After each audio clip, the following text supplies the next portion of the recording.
এই যে নসিহতগুলো করছি, যারা আনম্যারিড, তোমার জন্য এগুলো শোনার চেয়ে বেশি দামি।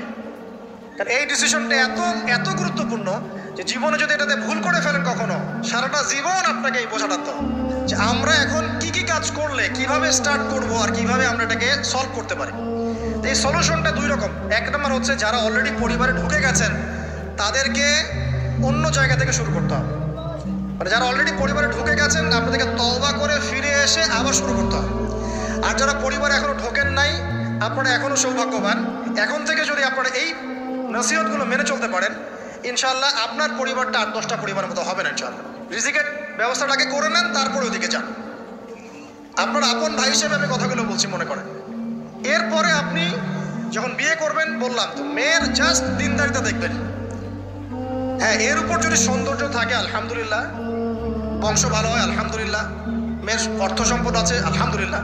যদি এগুলোর কোনোটাও না থাকে, দিনদারিতা থাকে, জাস্ট ওটাকে দেখেন, আর কিছু দেখার দরকার নেই, কিছু দেখার দরকার নেই।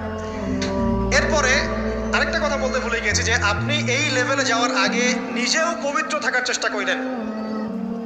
আপনি নিজে জেনায় যায় না, নিজে পর্নে যায় না, নিজে হারাম অ্যাফেয়ার্সে যায় না। যদি আপনি যান তাহলে আল্লাহ পাক কিন্তু আপনাকে পবিত্র স্ত্রী নাও দিতে পারেন।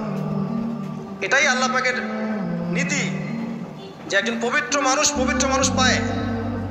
ঠিক আছে, যে যেমন আল্লাহ পাক তাকে তেমন মিলিয়ে দেন, এটা আল্লাহ পাকের একটা সুন্নাহ।